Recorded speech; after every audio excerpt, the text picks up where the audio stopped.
No, you're good. Because together we are stronger. Individually we are stronger. Every single phone counts. Hello, my friends. Welcome to On Point with Rachel Turgeman. I'm so glad you can join us tonight. My friends, the term corporate social responsibility, known as CSR, is being practiced by stellar select entrepreneurs all over our nation. Unequivocally, corporate social responsibility is not only necessary from a business perspective, but also from a societal perspective.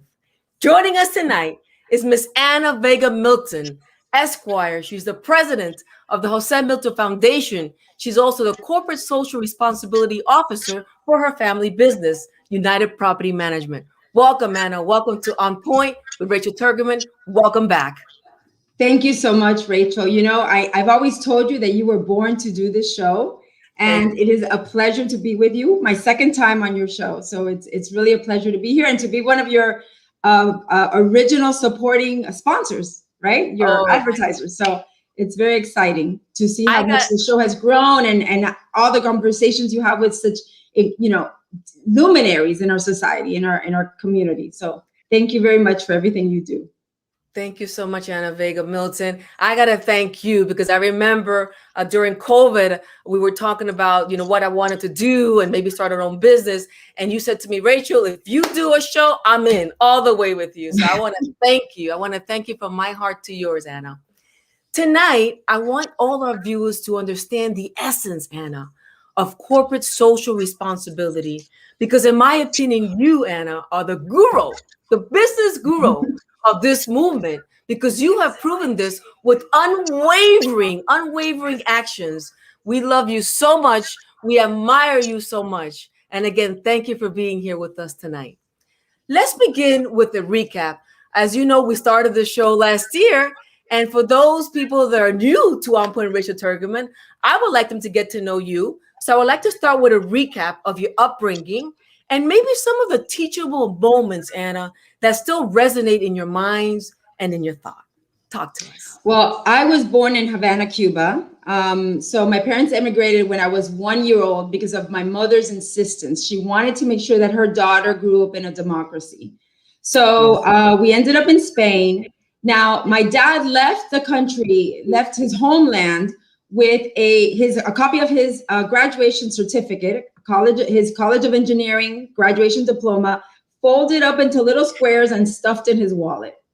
So basically we landed in Spain, in Madrid, couldn't find work for a couple of days, but immediately once they saw he was an engineer, and he put him to work in the Canary Islands, which for a Cuban from the Caribbean, the Canary Islands is a blessing. It's paradise. You have palm trees, you have great weather. It's amazing. So my dad had a great job installing one of the first radar systems in this world. Beautiful. And it was fantastic. But because it was strategically located in the Atlantic, it was, there were some CIA agents in the islands. Interesting. So one of these CIA agents happened to be of Cuban descent, and he reached out to my dad. The United States needs engineers. And my dad was like, well, my whole goal, my mission is to get to the United States to meet up with family. And he said, oh, you're in. Within a couple of weeks, we landed in New York City. So how amazing that. And for me, that is a teachable moment. And that resonates with me because it really drove my life. So to have an engineering degree, a degree in STEM, to be a numbers person where language is secondary and your number one language is numbers and analytics and coding, in today's world. So he was in the telecommunications industry, and he was able to bring that knowledge, transfer it first to Spain, then quickly to the United States. He worked for the Bell system and the Bell Labs. He ended up getting a master's degree in New Jersey, kind of to solidify that he was, he was truly worthy of being in the United States. And here you are growing up with him and watching all of this, right? Exactly. And then you grow up and you decide that you want to become an engineer and also an attorney. Talk to us about that. That's marvelous. So absolutely, I did decide to follow my father's footsteps and study engineering at the University of Miami, which was my goal because a Cuban girl did not leave home back then. So Boy, things have changed, Anna. boy, things have changed. But so I found a way to get a full scholarship to the University of Miami. I knew from very early on, and this is something I hope all parents can tell their kids, don't wait till they're in high school. You need to drive that message in when they're in kindergarten, how important school is, how it will affect your future, how when you're 5 years old, you still have to be thinking of what's going to happen to you when you're 25 and 35 and 45. True. So that message, is something I drove to my kids very early on. It does not rob them of their childhood. It does not rob them of their innocence. On the contrary, it makes them aware and it makes them have no regrets. And you, as parents, no regrets as they grow up. So I was adamant about getting a full scholarship. I knew that's the only way I could go to the University of Miami, and I did. So I worked at it from the moment I knew that I needed to work for something. I studied engineering. I ended up working, but I had to work in Broward. I worked for the Bell system, Bell South back then.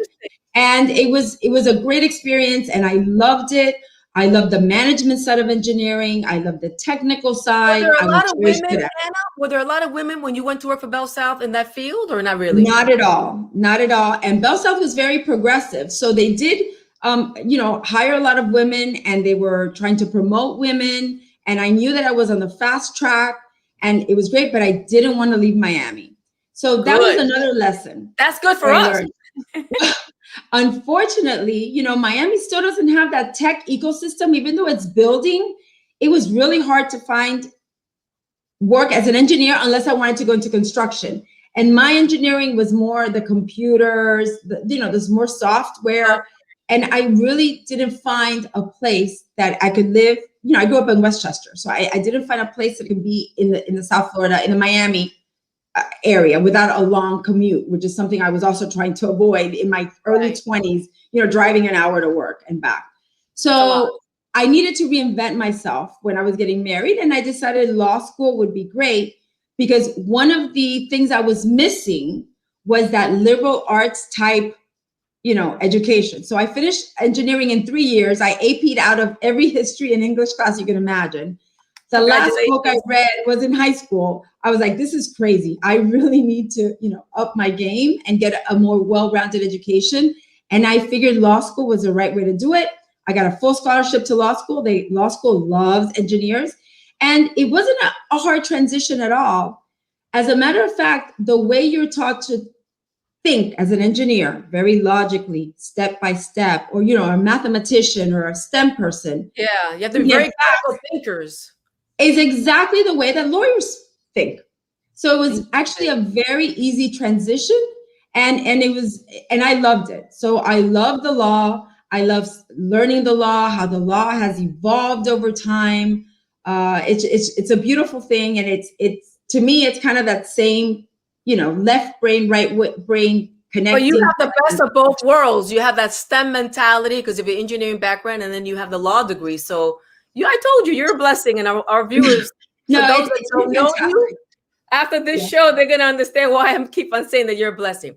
Okay, so corporate social responsibility, CSR, so that we're all on the same page. How would you define it in colloquial terms so that we can understand what it is? It's a self-regulated business model.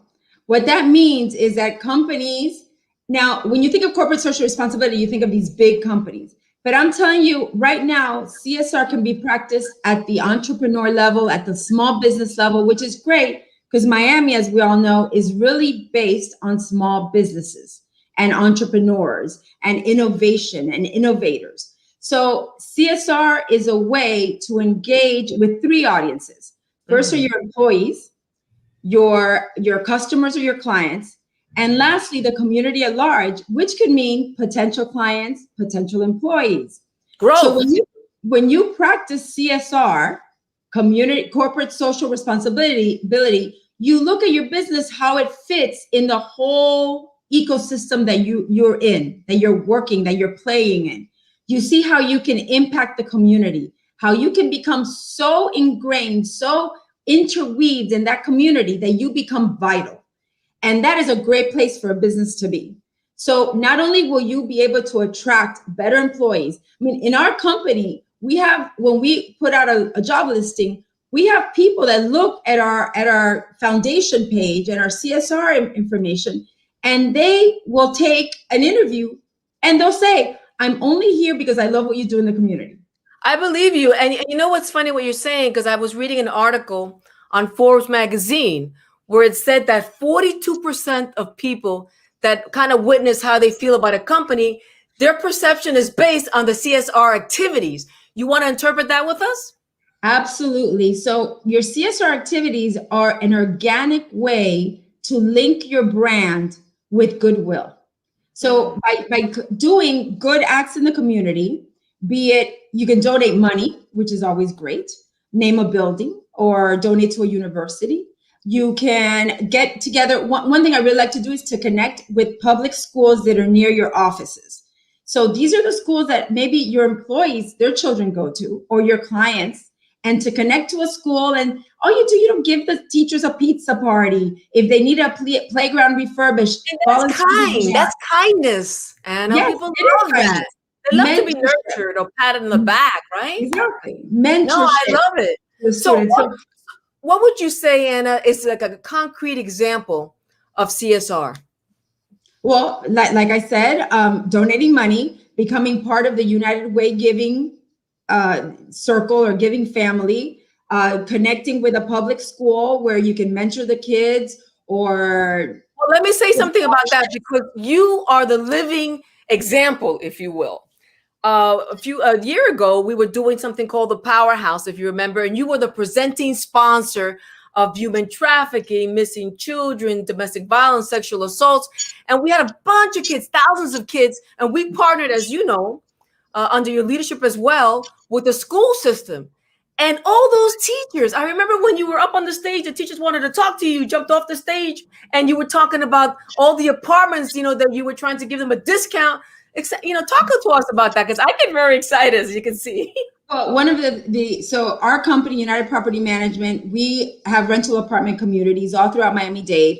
And one of the initiatives we did, and it was really one of the first in the country, is give teachers like a discount to rent at our apartment. So no security deposit, no application fee, not even a background check. Because if we figure you're good enough for the school system, we want you, in one of our buildings. So we get rid of all that overhead and to go into a nice apartment that's safe, that's clean, nice neighbors with a great staff that's looking out for you. I mean, we have the best customer service in the industry. To be able to do that, as a teacher without putting any money down is a very important thing. Because huge help. Well, that's one of our missions, is to connect, and we're very connected with the public school system. We actually named the new Performing Arts Center, which fortunately had its great unveiling before COVID, but it's been a little silent there. But the public school system opened a beautiful Performing Arts Center down south by Miami Art Studio, which is a mega magnet award-winning 6th through 12th high school. Excellent. And the Performing Arts Center is beautiful. And we did something that no one else has done. So we opened and funded an endowment for the building to stay fresh and beautiful over at the superintendent's nonprofit, which we call it, the Foundation for New Educational Initiatives. So so there's some money there so that if the building needs a touch up, a paint job, it will be covered and it'll stay nice and fresh. And we also donated the signs that bear my father-in-law's name.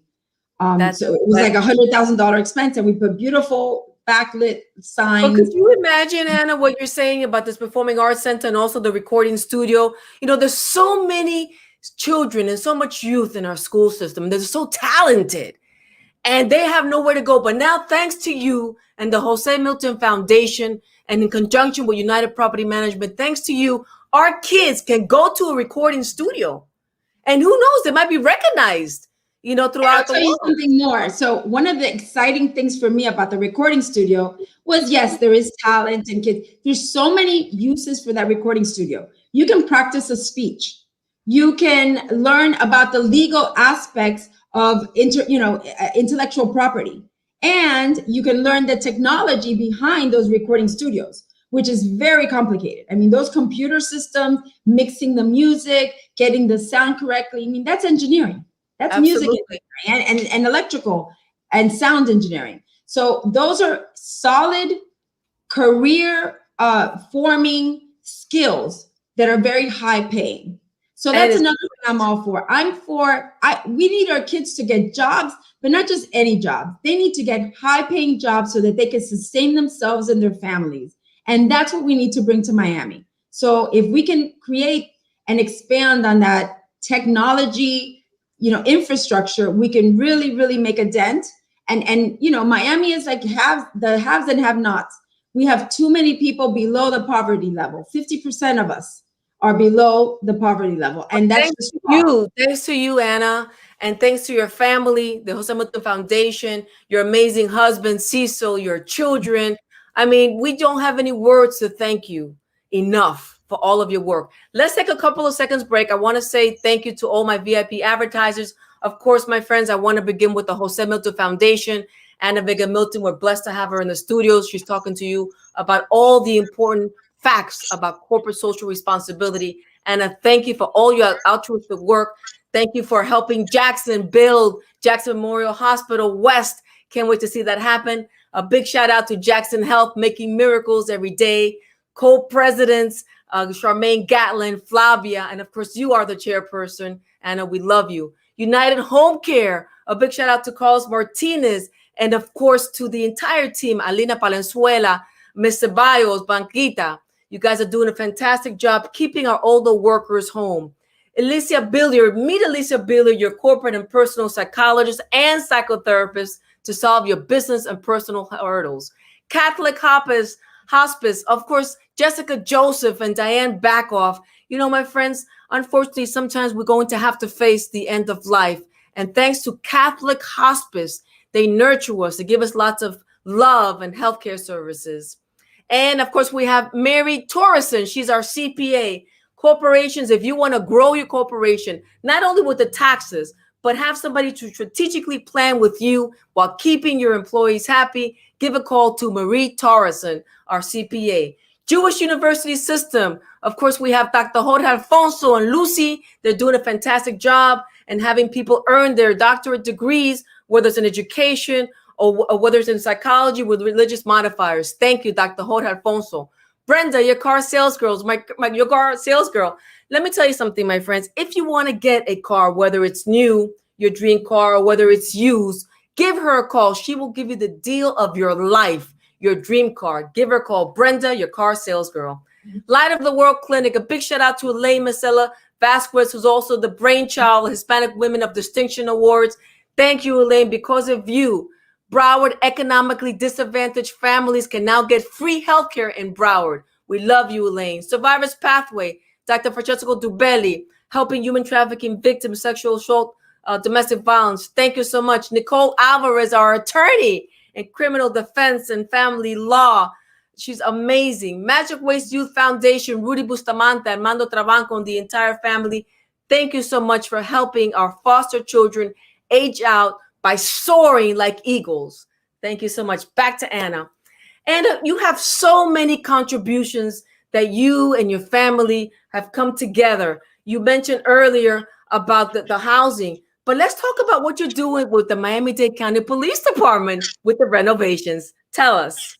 Okay, so this is very exciting and we're just starting, so I don't want to give out too much. Maybe next show. Okay, but I mean, it's amazing. But yeah, so it's very important in today's world that we form public-private partnerships. We don't want government to be responsible for our lives. We don't want to give government that power. We don't. So government needs to do what it does best, keep us safe, keep our police, our firemen, keep our water, sewers running, all that great stuff. But we need the nonprofit world and the business world to step up and actually, help out.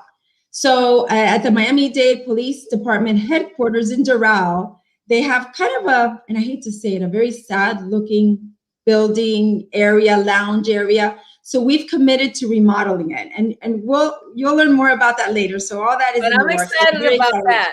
Without Yes, a doubt. and I know you mentioned it's one of your sponsors, Jackson Health Foundation and Jackson Health System. And I just want to give a shout out to them because Jackson Health has done such an amazing job handling this COVID situation. Yes, they have. Their rates of survival before we had the vaccines were one of the top in the country. The way that they've treated our community, even with this vaccinations, there other places were investigated for misusing their vaccines. And let me tell you, my family we are one of their top donor. And I have yet to be vaccinated because they are following the rules. So when you go and you register and they tell you to come in for your appointment and you get your vaccine done, you know that things are above the board. They're doing exactly what they need to be doing. They're following the regulations, the Florida regulations, the mayor, they're following the governor's rules. And I am just so proud of that. I'm so proud of Carlos Migoya and his amazing, amazing, amazing staff. I want to give a plug-in for the foundation. So the Jackson Health Foundation works to solicit funds and community engagement to help support the health system. But I'm telling you that the Jackson Health Foundation staff is working side by side with those that are vaccinating. They needed more bodies to help, and they are helping. They are working everything except actually giving the vaccine, signing people up, creating the lines, making sure everybody's safe. And it is just a beautiful, beautiful thing. And I'm just so proud of you. And I totally agree with you. And I join you with all the kudos and accolades to the co-presidents, to Charmaine, to Flavia, to you, because you're the chairwoman as well, to Carlos Migoya, which I had the pleasure and honor of interviewing him a couple of weeks ago. And I had amazing experiences with my family. A few of my family members are over 65, and they were able to get vaccinated, thank God, at Jackson Health. And they said that the red carpet was just there. They felt like royalty. I mean, it didn't even feel like they were in a hospital setting. They said the staff with their excellent interpersonal skills, with so much love, so much respect. So I totally agree with you. A big shout out again to Jackson Health Foundation. So saying that, let's talk about the hospital because I'm really excited. Yes. So the Jose Milton Memorial Hospital, talking about a public-private, relationship.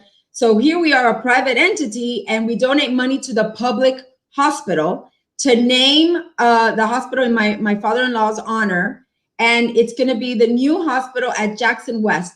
And how amazing is it that Miami-Dade can continue to build a brand new hospital during COVID and during all this happening in the economy? That is a lot to say for how the community stands behind Jackson and the folks they have there, which is amazing. So I think they're looking to have their first patients around the May timeframe. So we're very, very excited for that. As a matter of fact, I hear that today the Jose Milton Memorial Hospital sign was going up.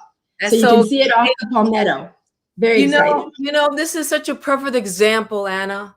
You and your family, United Property Management, Jose Milton Foundation, and giving back to the community. I do remember that you're always saying, that research and education and access to healthcare, these are your models. This is your model for your family. And you say it, but you act upon it.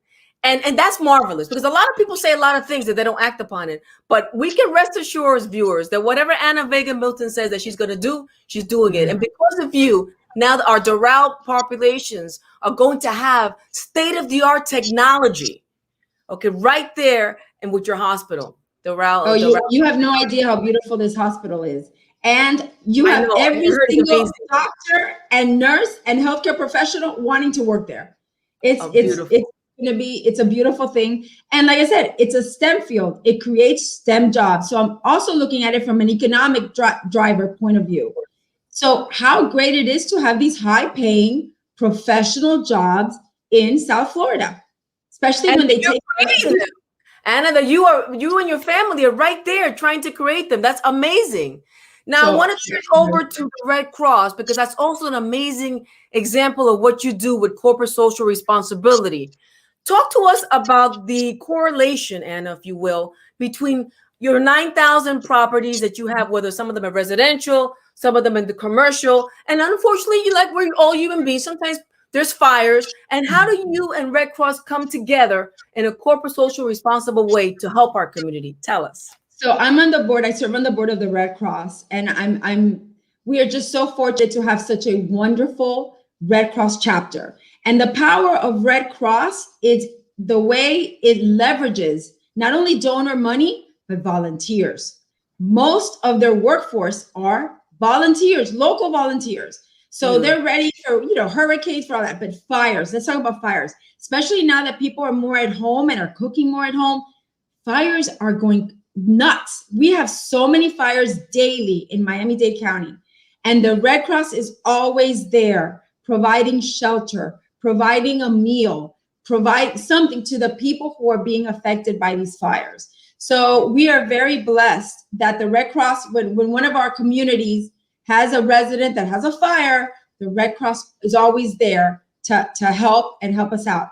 And another thing we do that's CSR related with Red Cross is we've used Red Cross to train many of our team members in CPR and first aid training. So much so that one of our team members received the Red Cross Life-Saving Award signed by the president. Wow. For saving a 4-year-old's life who was choking. He knew exactly what to do when the situation happened and saved this boy's life. So well, you see, it's beautiful how you do it, because here you're taking your staff, you're allowing them this training of what? CPR, right? And now they go out with that knowledge and they save somebody else's life. So you see how it's a trickle-down effect, community, family, everything that you stand for, Anna. So yeah, it's absolutely right. So when you train someone in CPR, you give them certain skills to your staff. You don't know if they're going to be with you tomorrow, the next day, or they're going to be out in the community, but they use those skills in the community where they are, which is why getting your team members, your employees involved and taking care of them is so very important, because by doing that, you're helping the community. Absolutely. Talk to us about what you and Cecil did at some of your residential properties, because a lot of people were paying a lot of money for water, and you guys put the water meters, and how you save so many people money. Talk to us. Tell our viewers. I'm excited about it. This was way before CSR was a thing, but I'm actually very proud of my husband for doing this. So he saw that water usage, water is an incredible commodity. We take, we kind of take it for granted. Like water, well, just look at your water bill, how much water has gone up in the past couple of decades. Absolutely. So water was being wasted. When you, unfortunately, and this is part of human nature, when you give people stuff for free, they don't realize the value it has. So when you rent an apartment, typically water came included with your rent. So people would turn on the water. Oh, some people would sleep because they needed to hear the water running to sleep. They would flood the kitchen. They would keep the water. No regard for water, because water is cheap, water is abundant, whatever. So my husband decided that the water bill that he was paying for the whole, buildings was just way too much. And he actually lobbied the different municipalities to permit to individually meter every apartment. And at the beginning, all the municipalities, no, you just want to charge tenants more money, blah, blah, blah, blah. No. He convinced them by first doing it. When we put meters, individual meters in every apartment, water usage went down 90%.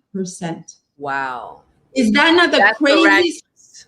Crazy. I remember there was a water shortage, and then there wasn't. And I think it was because this started permeating all rental communities and condos associations started going with this, pay for what you use a model.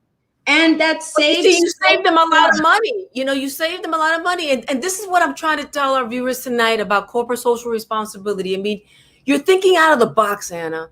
The Jose Milton Foundation is thinking out of the box to make it better for all of us. Roxy Boltman Treatment Center, you have something going on with your staff where they wear their jeans, they pay $5, you match it. Corporate social responsibility. Tell our viewers. No, you know it all. I'm going to hire you. Be my PR person, but so the Roxy Bolton Center is the only center that does rape kits in South Florida, and they're located in the Jackson campus, in the main campus of Jackson. They're not well known. They get very little funding. So one of the things we've done at the foundation, Jackson Health Foundation, is to do a jean denim day. So you wear jeans to work, you pay $5, and it all goes to the Roxy Bolton Center. So we've been participating for 3 years. This year, of course, with COVID, they haven't done it, but we're ready to start it again. And your employees, and we match our employees' contributions, and we have a blast doing it. We have all the communities and all the offices take pictures. They can wear jeans. My husband is very, very tough on the way people dress, and he has this dress code. Everyone has to be professional. So it took a lot of convincing on my part. Let them wear jeans just one day. Everyone But it was fun. It was fun and it was engaging, right? It's engaging. It's fun. It raises awareness for the Roxy Bolton Center. It also gave me a platform to talk to our employees about women and empowering yourself and telling your daughters to stay safe and look out for, for perpetrators. Look out for your health, for your safety. Don't cover. I always tell everyone, when you get a drink from the bar, you keep that drink close by. If it goes away from your eyes, it's not your drink anymore. Very right? well said. It starts those conversations that helps people. So I'm that's another way we participate with and again, that's corporate social responsibility. Right. Big brothers and big sisters with the gift wrapping. Talk to us about that. So our team has gone for years and years. My son played Santa one year, and we've actually we've done gifts. We've gotten gifts and donated them to Big Brothers Big Sisters, because some of the kids that are being mentored at Big Brothers Big Sisters, they don't get gifts for Christmas.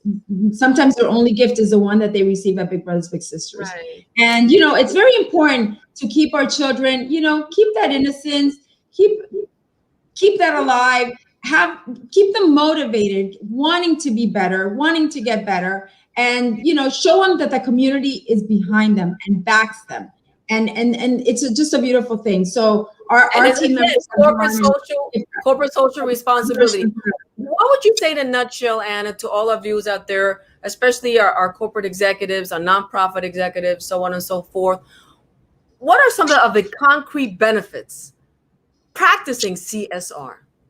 Well, like I said before, first of all, you attract a great employee base. You also keep your employees more productive. There's been studies that shown that companies that participate in CSR have a more productive workforce and a happier workforce. You also, of course, your three audiences. So you engage your employees, you engage your clients, because your brand. So your brand has this goodwill attached to it that is giving back to the community. And this allows your clients to feel good when they buy your product, and they might even pay a little more for your product than for a competitor's product, because there's that goodwill behind it. You feel good about buying it. And then, of course, you attract, the community. And one of the things we talk about, that public-private relationship, how great it is for a small business to have that connection with the governor's, the governor's office, the mayor's office. Well, talking about that, I wanted to ask you this.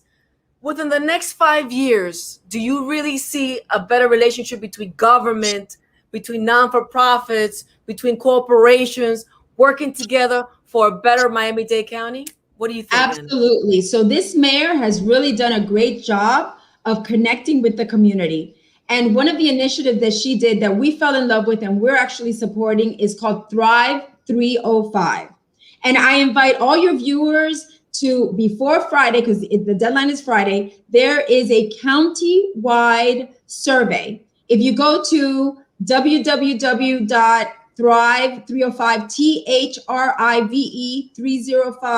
THRIVE305.org, or you just look it up on Google or look up Miami-Dade survey, you will find that survey and participate. It takes like 10 minutes, but it lends your voice to the process. And she is going to use all these outcomes of these surveys to drive her priorities for the next 2 years.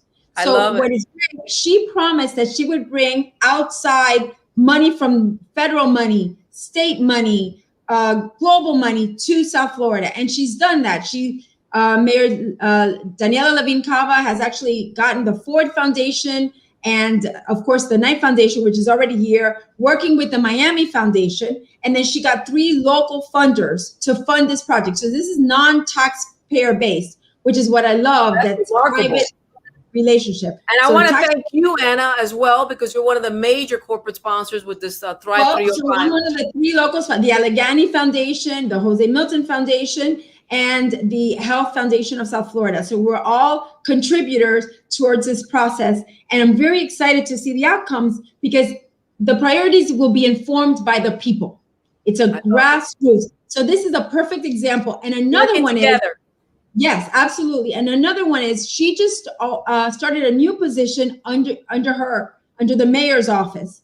And I love it because a friend of mine was recruited for this. And let me get it right. It's called the Director of Civic and Philanthropic Partnerships. I love it. Mr. Pat Morris, who I dearly, dearly love. He's a nonprofit guy. He went into the private sector for a while. He's brilliant. He really is brilliant. Amazing, amazing man. He's so amazing that the Girl Scouts honored him.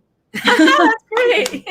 Big congratulations to Patrick. He is amazing, and he is taking on that new job and that new position. And I'm just so happy to see, because I would love to see the corporate world, the nonprofit world, and the government world all aligned together, same goals, same, for the prosperity. I can honestly say, Anna, that thank God that you and our mayor, Daniela Levin Cava, has joined forces now with Patrick as well. And between the 3 of you at the forefront, I know that we as residents are going to have much of a better world to say and to talk about. I filled out that 305 Thrive survey. I loved it.